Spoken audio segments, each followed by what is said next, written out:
بسم اللہ الرحمن الرحیم۔ لاکھوں کروڑوں درود و سلام نبی کریم صلی اللہ علیہ وسلم اور ان کی آل پر۔ زمانہ جاہلیت میں عورت کا کیا مقام تھا؟ ازواجی زندگی کے عنوان پر بات کرتے ہوئے اس پس منظر کو ذہن میں رکھنا ضروری ہوگا کہ اسلام سے پہلے دنیا کی مختلف تہذیبوں اور مختلف معاشروں میں عورت کو کیا مقام حاصل تھا۔ تاریخ عالم کا مطالعہ کیا جائے تو یہ بات روز روشن کی طرح عیاں ہوتی ہے کہ اسلام سے پہلے دنیا کے مختلف ممالک میں عورت اپنے بنیادی حقوق سے بالکل محروم تھی۔ فرانس میں عورت کے بارے میں یہ تصور تھا کہ یہ آدھا انسان ہے، اس لیے معاشرے کی تمام خرابیوں کا ذریعہ بنتی ہے۔ چین میں عورت کے بارے میں یہ تصور تھا کہ اس میں شیطانی روح ہوتی ہے، لہٰذا یہ برائیوں کی طرف انسان کو دعوت دیتی ہے۔ جاپان میں عورت کے بارے میں یہ تصور تھا کہ یہ ناپاک پیدا کی گئی ہے، اس لیے عبادت گاہوں سے اس کو دور رکھا جاتا تھا۔ ہندوازم میں جس عورت کا خاوند مر جاتا تھا اس کو معاشرے میں زندہ رہنے کے قابل نہیں سمجھا جاتا تھا، اس لیے ضروری تھا کہ وہ اپنے خاوند کی نعش کے ساتھ زندہ چل کر اپنے آپ کو ختم کر لے۔ اگر وہ اس طرح نہ کرتی تو اس کو معاشرے میں عزت کی نگاہ سے نہیں دیکھا جاتا تھا۔ عیسائی دنیا میں عورت کو معرفت الہی کے راستے میں رکاوٹ سمجھا جاتا تھا۔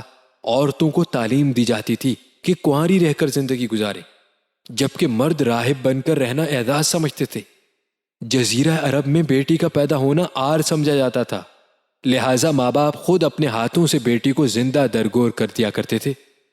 عورت کے حقوق اس قدر پامال کیے جا چکے تھے کہ اگر کوئی آدمی مر جاتا تو جس طرح وراثت کی چیزیں اس کی اولاد میں تقسیم ہوتی تھیں، اسی طرح بیوی اس کی اولاد کے نکاح میں آ جاتی تھی۔ اگر کسی عورت کا خاوند فوت ہو جاتا تو مکہ مکرمہ سے باہر ایک کالی کوٹری میں اس عورت کو 2 سال کے لیے رکھا جاتا تھا۔ طہارت کے لیے پانی اور دوسری ضروریات زندگی بھی پوری نہ دی جاتی تھی۔ اگر 2 سال یہ جتن کاٹ کر بھی عورت زندہ رہتی تو اس کا منہ کالا کر کے مکہ مکرمہ میں پھرایا جاتا، اس کے بعد اسے گھر میں رہنے کی اجازت دی جاتی تھی۔ اب سوچئے تو صحیح کہ خاوند تو مرا اپنی قضا سے، بھلا اس میں بیوی کا کیا قصور؟ مگر یہ مظلومہ اتنی بے بس تھی کہ اپنے حق میں کوئی آواز اٹھا نہیں سکتی تھی۔ ایسے ماحول میں جبکہ چاروں طرف عورت کے حقوق کو پامال کیا جا رہا تھا، اللہ تعالیٰ نے اپنے پیارے نبی صلی اللہ علیہ وسلم کو اسلام کی نعمت دے کر بھیجا۔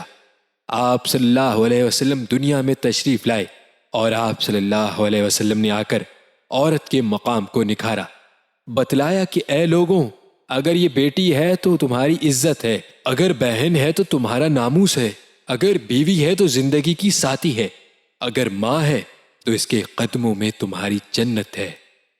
پیارے بھائیوں، ہم امید کرتے ہیں کہ آپ کو ہماری آج کی یہ ویڈیو ضرور پسند آئی ہوگی۔